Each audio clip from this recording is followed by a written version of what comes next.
चलो विद्यार्थी मित्रों, आज આપણે ધોરણ 11 સાયન્સમાં ચેપ્ટર નંબર 3 પ્રવેગ અને એના ગ્રાફ બધા કમ્પ્લીટ કર્યા બાદ એ ટોપિક કમ્પ્લીટ કર્યા બાદ આજે આપણે ખૂબ જ અગત્યનો પોઈન્ટ, ખૂબ જ અગત્યનો ટોપિક કે જેના ઉપર પાર્ટ 1 ફિઝિક્સ આખું રહેલું છે, 12માના ઘણા બધા ચેપ્ટરમાં એના ઉપયોગો છે। તો આજનો ટોપિક ખૂબ જ અગત્યનો છે, બને એટલું ધ્યાન રાખવાનો પ્રયત્ન કરજો। આજનો ટોપિક છે નિયમિત પ્રવેગી ગતિના સમીકરણ। નિયમિત પ્રવેગી ગતિના સમીકરણ અથવા તો અચળ પ્રવેગી ગતિના સમીકરણો એ આપણે આલેખની રીતેથી મેળવવાના છે અને ત્યારબાદ સંકલનની રીતે પ્રૂફ કરવાના છે। પહેલાં આલેખની રીતે જોઈ લઈશું અને ત્યારબાદ સંકલનની રીતે જોશું કે કઈ રીતે નિયમિત પ્રવેગી ગતિ અથવા તો અચળ પ્રવેગી ગતિના સમીકરણો મેળવી શકાય છે। તો ખૂબ જ અગત્યનું છે। ત્રીજા ચેપ્ટરમાં બધા દાખલા જે છે આના બેઝ થશે। ત્યારબાદ તમે જો વાત કરો ચોથા ચેપ્ટરમાં તો આખું ચોથું ચેપ્ટર પણ નિયમિત અચળ પ્રવેગી ગતિના સમીકરણ પર આધારિત છે। ત્યારબાદ પાંચમું ચેપ્ટર લઈ લ્યો, છઠ્ઠું ચેપ્ટર લઈ લ્યો અને સાતમું ચેપ્ટર લઈ લ્યો। સેમ ટોપિક આ જ ફોર્મ્યુલાના એપ્લિકેશન બેઝ બધા MCQ સોલ્વ થશે અને નીટ માટે ખૂબ જ અગત્યનો પોઈન્ટ છે। એટલે તમને 2 થી 3 વાર વોર્ન કરી દઉં છું કે આ ટોપિક જો ન સમજાય તો મને કહેજો, આપણે પાછો રિપીટ કરશું। જે તે સમયે સ્કૂલ શરૂ થશે ત્યારે રિપીટ કરશું, પરંતુ એક સમજવા જેવું છે, ખૂબ જ અગત્યનો ટોપિક છે નીટ માટે તો ખાસ। ચાલો તો સ્ટાર્ટ કરીએ આપણે અચળ પ્રવેગી ગતિના સમીકરણ।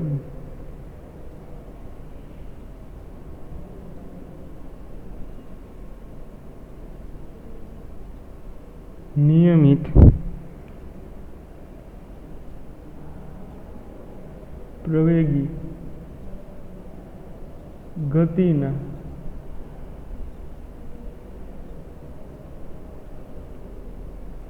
સમીકરણ આલેખ દ્વારા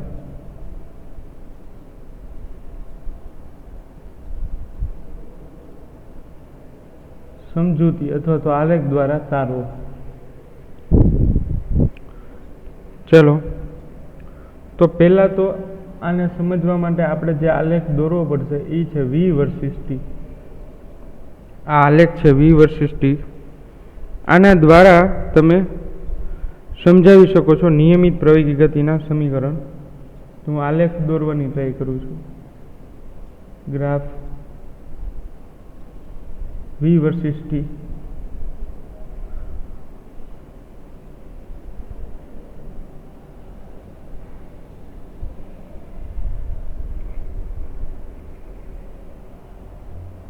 y એક્સિસ ઉપર V આવશે, અહીંયા T આવશે સેકન્ડમાં, આનો યુનિટ છે મીટર પર સેકન્ડ। ચલો આ ઉગમ બિંદુ થઈ ગયું।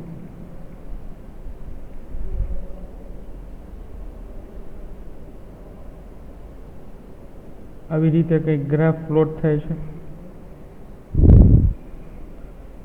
આ પોઈન્ટ છે ત્યાંથી વેગ બતાવ્યો છે, પ્રારંભિક વેગ ઇનિશિયલ વેગ એટલે V0 અહીંથી બતાવ્યો છે। V0 એ બિંદુથી દર્શાવું છું। આ એ બિંદુ છે, ત્યાંથી એનો વેગ છે એ V0 છે, ખાસ યાદ રાખજો। અને ત્યાંથી વેગ જે છે એ સતત વધતો જાય છે, એટલે આવી રીતે વેગ સતત વધે છે અને વધીને કોઈ આ પોઈન્ટે પહોંચે છે, આ પોઈન્ટ। તો એનું અંતિમ વેગ જે છે એ આ પોઈન્ટ વડે રિપ્રેઝન્ટ થાય છે। તો આ જે છે એ અંતિમ વેગ, મહત્તમ વેગ, આ છે એ પ્રારંભિક વેગ થશે। તો છોકરાઓ આટલો જે ડિફરન્સ છે એ ડિફરન્સ શું આવશે? અંતિમ વેગ માઇનસ પ્રારંભિક વેગ, V માઇનસ V0। આટલી હાઇટ જે છે એ કેટલી આવશે? v minus v0. અહીંથી વેગ સ્ટાર્ટ થાય છે, આ બિંદુથી વેગ સ્ટાર્ટ થાય છે અને આ બિંદુ સુધી અંતિમ સુધી પહોંચે છે. એટલે આને સમાંતર લાઈન હું y એક્સિસમાં દર્શાવું તો આટલું કાર્ય થાય છે. તો આટલો ક્ષેત્રફળ ઘેરાય છે કે વેગ વધતો જાય છે અને મહત્તમ અહીંયા સુધી પહોંચે છે. ચાલો ખાસ સમજવાનો પ્રયત્ન કરજો. આ એ પોઈન્ટ છે, પછી આ જે મહત્તમ થાય છે એને હું બી પોઈન્ટ વડે દર્શાવું છું. આ જે પોઈન્ટ છે એને હું સી પોઈન્ટ વડે રિપ્રેઝન્ટ કરું છું. આ જે પોઈન્ટ છે એક્સ એક્સિસ સાથે ડી ને સમાંતર, એક્સ એક્સિસ ઉપર ઓ ને સમાંતર, એ જે પોઈન્ટ છે એ ઓની એક્સિસમાં જે લાઈન છે એ પોઈન્ટ પર કોઈ ડી પોઈન્ટ વડે, કોઈ ડી બિંદુ વડે હું રિપ્રેઝન્ટ કરું છું. આ એક્સ એક્સિસ થઈ ગઈ, આ વાય એક્સિસ થઈ ગઈ. ચલો, તો આટલો એરિયા કવર થાય છે, એક ચોરસ અને એક ટ્રાયેંગલ, ત્રિકોણ તરીકે. અને ત્રિકોણ છે કાટકોણ ત્રિકોણ છે, આકૃતિ પરથી ખબર પડે છે. હવે આપણે પહેલું સમીકરણ તો ઇઝીલી ફાઇન્ડ થઈ જશે, અચળ પ્રવેગી ગતિનું પહેલું સમીકરણ, કે અહીં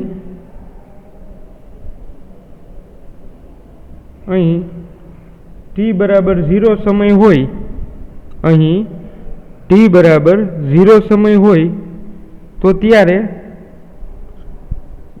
0 સમયે વેગ કેટલો હોય છોકરાઓ? જો આ સમય છે ને આ 0 સેકન્ડ છે, ત્યારે વેગ એ બિંદુએ દર્શાવ્યો છે પ્રારંભિક વેગ. તો પ્રારંભિક વેગ મેં દર્શાવેલો છે v0. t0 ત્યારે વેગ થશે v0. અને ત્યારબાદ t બરાબર t સમયે વેગ કેટલો થશે? v જેટલો થાય ને. t બરાબર t સમયે વેગ કેટલો થશે? v જેટલો. અહીંયા આકૃતિમાં દર્શાવેલું છે, અહીંયા વેગ કેટલો છે? v જેટલો. એટલે અંતિમ વેગ v અને પ્રારંભિક વેગ v0. હવે ઘણા ટેક્સ્ટબુક, ઘણા ડિફરન્ટ મટીરિયલમાં પ્રારંભિક વેગને u0 અથવા તો u વડે પણ દર્શાવવામાં આવે છે. તો u એ પણ પ્રારંભિક વેગ તરીકે તમે લખી શકો. ચલો, હવે અહીં કણ અચળ પ્રવેગી ગતિ કરતો હોવાથી કોઈ પણ સમયગાળામાં કણનો સરેરાશ પ્રવેગ અને પ્રવેગ બંને કેવા હશે? સેમ હશે. સરેરાશ પ્રવેગ અને પ્રવેગ સેમ હશે, કારણ કે આ અચળ પ્રવેગથી ગતિ કરે. જો અહીંયા આ જે ગ્રાફ મેં હાઇલાઇટ કરું છું એ અચળ પ્રવેગથી ગતિ કરે છે. અચળ પ્રવેગથી ગતિ કરે છે. તો પ્રવેગનું સમીકરણ એ બરાબર ડેલ્ટા વી ના છેદમાં ડેલ્ટા ટી. તો ડેલ્ટા વી થશે અંતિમ વેગ માઇનસ પ્રારંભિક. તો આ અંતિમ વેગ છે ને આ પ્રારંભિક વેગ છે. તો અંતિમ વેગ v માઇનસ v0 ના છેદમાં t માઇનસ t0. તો અહીંયા છોકરો આપણને પહેલું સમીકરણ જે છે એ મળતું માલુમ થાય છે.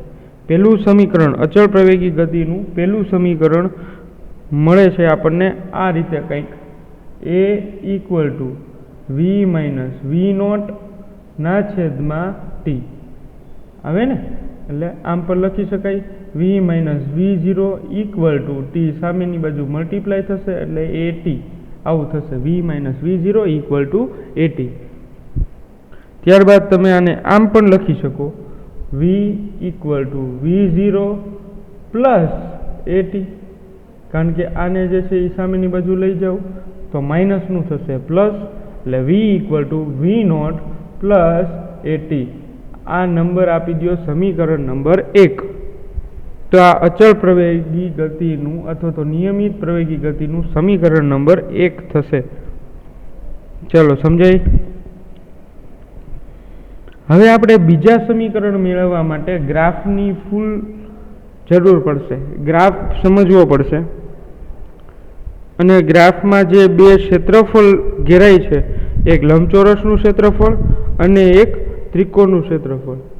તો તો આ બંને ક્ષેત્રફળની મદદ લેવી પડશે.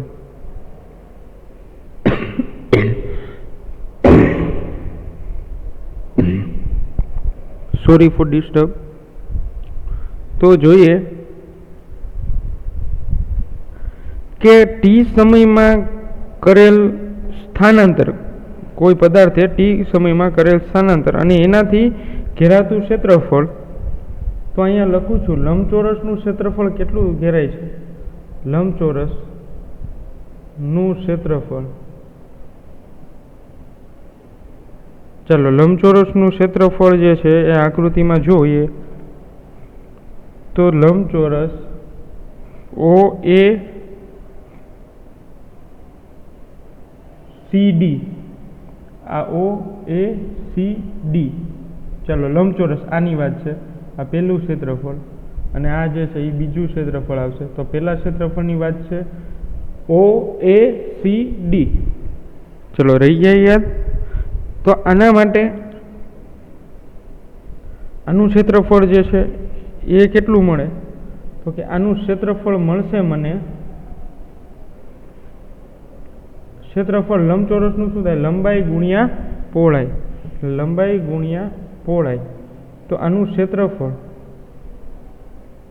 ચતુષ્કોણ OACD નું ક્ષેત્રફળ મને મળે. લંબાઈ આપેલી છે T જેટલી, આ લંબાઈ છે એ T જેટલી આપેલી છે, તો લંબાઈ T અને પહોળાઈ છે એ V0 જેટલી છે. આ હાઈટ છે ને, આટલી હાઈટ છે એ V0 છે, તો V0 ઇન્ટુ ટી. તો એનું ક્ષેત્રફળ શું થશે, V0 ઇન્ટુ ટી. ચાલો આ ન સમજાણું હોય તો પાછું રિપીટ કરું છું. આ લંબાઈ લેવાની છે x અક્ષની, આ લંબાઈ, અને આ જે છે એ પહોળાઈ તરીકે લેવાની છે, એટલે ઘેરાતું ક્ષેત્રફળ તમને મળી જશે. તો લંબાઈ જે છે એ T જેટલી છે અને પહોળાઈ છે એ V0 જેટલી છે, એટલે V0 ઇન્ટુ ટી આવી રીતે થશે. હવે ત્યારબાદ વિદ્યાર્થી મિત્રો આપણે લેવાનું છે ત્રિકોણનું ક્ષેત્રફળ. ત્રિકોણનું ક્ષેત્રફળ પછી બંનેનો આપણે સરવાળો કરી લેશું. એટલે ત્રિકોણનું ક્ષેત્રફળ શું મળે છે, તો કે ત્રિકોણનું ક્ષેત્રફળ થાય હાફ બેઝ ઇન્ટુ અલ્ટિટ્યુડ, એટલે હાફ પાયો ગુણ્યા વેધ.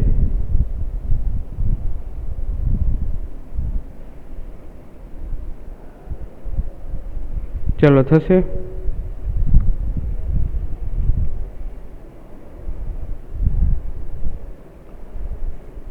ચલો હવે ત્રિકોણ ABC માટેની વાત છે.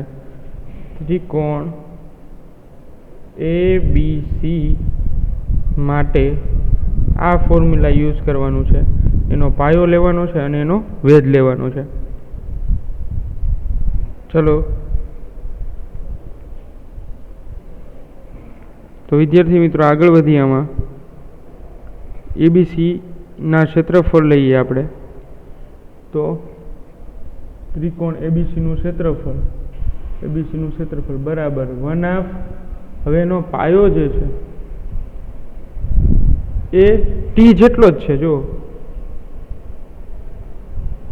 વેધ મળે છે, આ વેધ થઈ ગયો, આ V0 V માઇનસ V0 એ વેધ થશે, અને આ જે છે એ બેઝ પાયો થશે.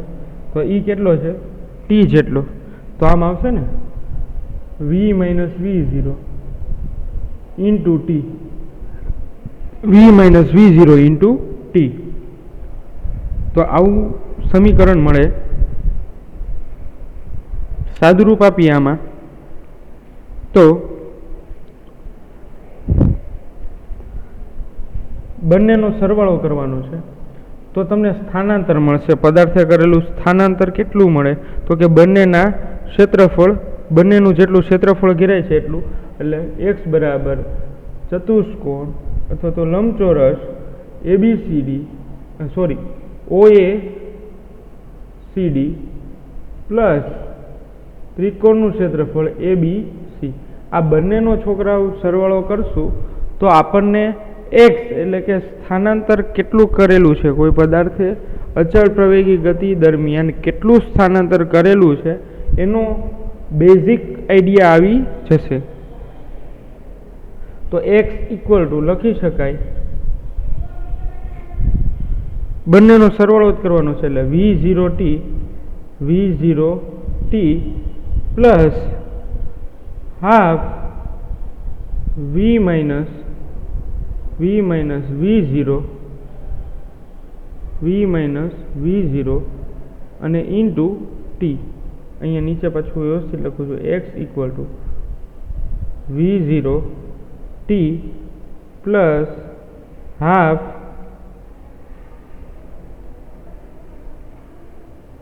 v minus v0 into t.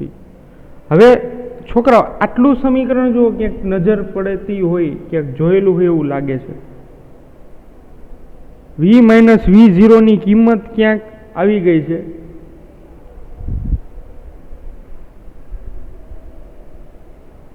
ચલો v માઇનસ v0 ના સ્વરૂપે તમે શું લખી શકો છો? અહીંયા ઓન સ્ક્રીન પર જ છે, તમારા સ્ક્રીન પર જ છે. જો નજર પડે તો v માઇનસ v0 ના સ્વરૂપમાં આપણે લખવું હોય તો શું લખી શકાય?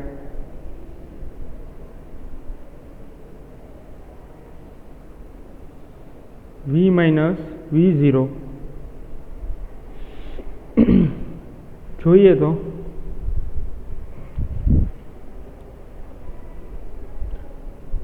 આ જે સમીકરણ એક લખ્યું છે એના પહેલાંનું સમીકરણ v માઇનસ v0 તમે લખી શકો a ઇન્ટુ t, એટલે પ્રવેગ ગુણ્યા સમય લખી શકો. v માઇનસ v0 બરાબર તમે પ્રવેગ ગુણ્યા સમય લખી શકો. તો અહીંયા મારે એવું લખવું હોય તો અહીંયા આવું લખી શકું ને, v0t as it is plus half as it is v minus v0 એના રિપ્લેસમેન્ટમાં મારે હું શું લખી શકું?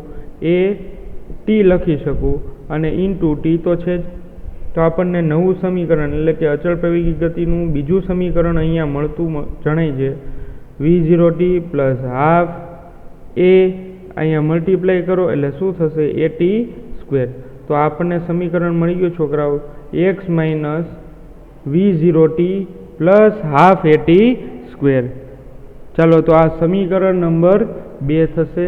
અચળ પ્રવેગી ગતિનું સમીકરણ નંબર 2 અહીંયા મળી જાય છે છોકરાઓ. આરામથી જુઓ, 2 સમીકરણ સુધી કમ્પ્લીટ પહોંચી ગયા છીએ આપણે. હવે એક લાસ્ટ સમીકરણ જ બાકી છે, અચળ પ્રવેગી ગતિનું અંતિમ સમીકરણ.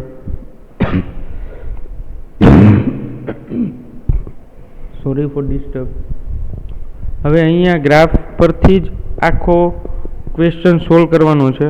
આ 3 માર્ક્સનો ક્વેશ્ચન છે. આ હું હરેક એક્ઝામમાં પૂછું છું છોકરાઓને કે જેથી કરીને એના અચળ પ્રવેગી ગતિના સમીકરણ ક્લિયર હોય તો જ તમારા 11થના બધા ચેપ્ટર ક્લિયર થશે. હજી રિપીટ કરું છું, આની મહત્વતા સમજાવું છું કે આ ખૂબ જ ઇમ્પોર્ટન્સ છે, ઇમ્પોર્ટન્ટ ટોપિક છે. તમે 12થની શરૂઆત કરશો તો પણ આવશે. તમારા સિનિયરને પૂછી લેજો જે 12થમાં હોય એને કે અચળ પ્રવેગી ગતિના સમીકરણની કેટલી મહત્વતા છે. અને જે લોકો નીટની તૈયારી કરતા હોય એના માટે તો આ લગભગ 8 થી 10 માર્કના 8 થી 10 નંબર ઓફ MCQ સ્કોરિંગ માટેનો ટોપિક છે. 8 થી 10 MCQ તો અચળ પ્રવેગી ગતિના સમીકરણ અથવા તો એના ઉપયોગો અથવા તો એક્સ્ટ્રા કે એના બેઝ જ સોલ્વ થતા હોય એવા 10 MCQ. એટલે છોકરાઓ તમે ગણો તો 40 માર્કનો 8 થી 10 MCQ જે છે એ આમાંથી પૂછાય છે પાર્ટ 1માંથી. પાર્ટ 2ના રિલેટેડ પણ અચળ પ્રવેગી ગતિના સમીકરણ, એટલે ક્લાસિકલમાં આ ટોપિક ખૂબ જ અગત્યનો છે.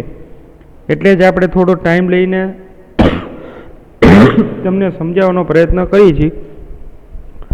તો અહીંયા 2 સમીકરણ અહીંયા કમ્પ્લીટ થાય છે. v equal to v0 plus at અને x બરાબર ut plus v0t plus half at square. આ બંને સમીકરણ તમારે ખાસ યાદ રાખવાના છે.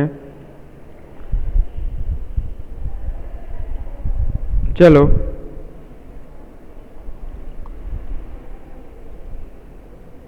ત્યારબાદ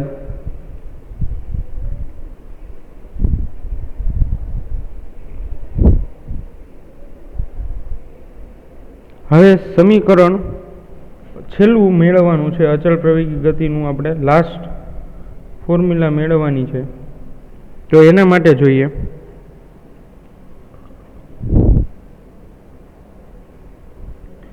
સરેરાશ વેગની વ્યાખ્યા પરથી સરેરાશ વેગની વ્યાખ્યા પરથી લખી શકાય એવરેજ v બરાબર ડેલ્ટા એક્સ ના છેદમાં ડેલ્ટા ટી, આવું લખી શકાય. હવે આમાં જ હું થોડું મોડિફાઈ કરું છું. સરેરાશ વેગ એટલે આને આમ લખી શકાય v પ્લસ v0 ના છેદમાં 2 ઇક્વલ ટુ આને હું એક્સના સ્વરૂપમાં લખું અને આને ટીના સ્વરૂપમાં લખું. તો ટીને હું સામેની બાજુ લઈ જાઉં તો મને શું મળશે? એક્સની કિંમત મળી જશે. તો એક્સની કિંમત શું મળશે? X equal to v plus v0 by 2 into આ છેદનો જે છે એ સામેની બાજુ મલ્ટીપ્લાય કરશો એટલે આ સ્વરૂપમાં મળશે. તો આ એક્સની વેલ્યુ મને અહીંયા ફાઇન્ડ થઈ ગઈ છે. ચલો આ વેલ્યુ યાદ રાખવાની છે. સમીકરણ 3 જે છે એના માટેની આપણે પ્રોસેસ કરી છે, ત્રીજું સમીકરણ મેળવવા માટે. હવે આપણે છોકરાઓ આ ટીની કિંમત જે દેખાય છે તમને ટી, એની કિંમત આપણે મૂકવાની થશે. તો ટીની કિંમત મૂકવા માટે આપણે અચળ પ્રવેગી ગતિનું પહેલું સમીકરણ યુઝ કરશું, એ બરાબર v માઇનસ v0 ના છેદમાં ટી. અને આમાં આપણે ટીને જે છે એ સબ્જેક્ટ કરતા કરશું એટલે આપણે ટીની વેલ્યુ જે છે એ ફાઇન્ડ થઈ જાય. તો v માઇનસ v0 ના છેદમાં એ. તો આ રીતે મને ટીની વેલ્યુ જે છે એ ફાઇન્ડ થઈ ગઈ છે. હવે આ જે ટીની વેલ્યુ છે એ આ સમીકરણમાં તમને જોવા મળે છે ત્યાં મૂકવાની છે.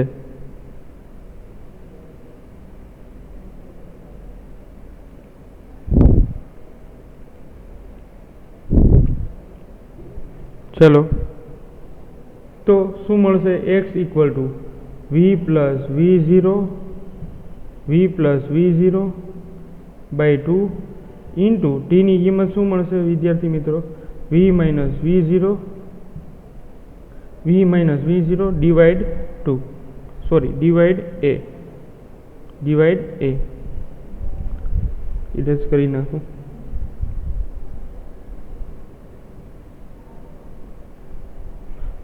ચલો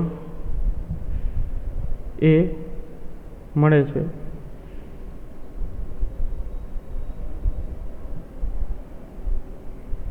તો અહીંયા થઈ ગયો એ.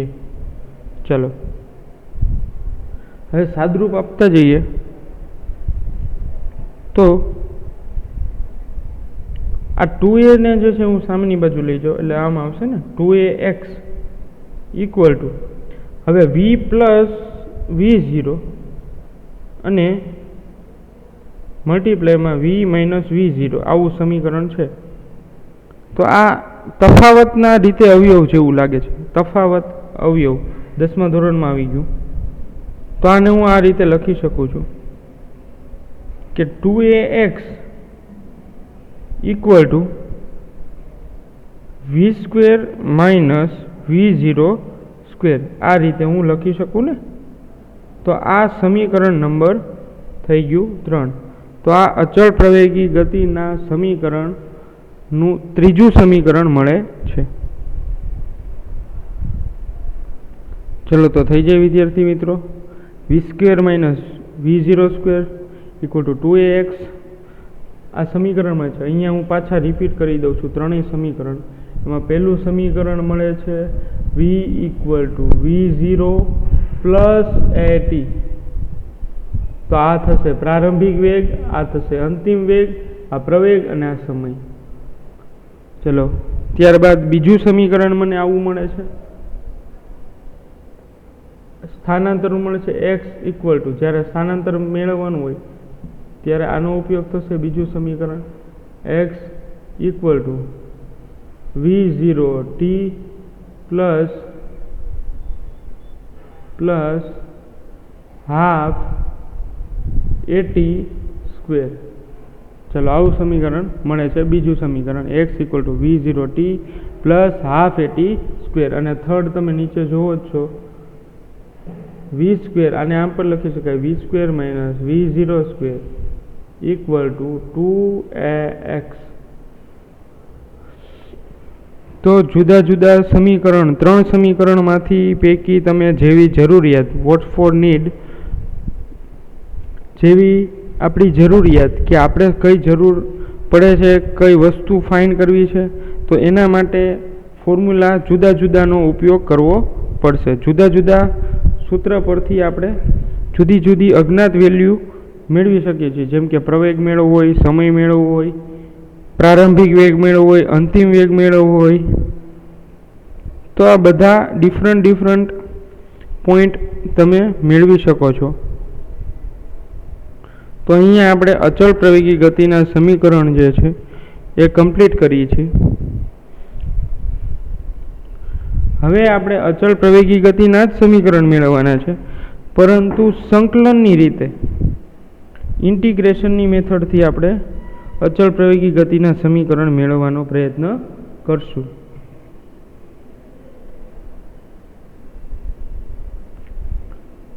ચાલો તો આજના લેક્ચરમાં આટલું રાખીએ.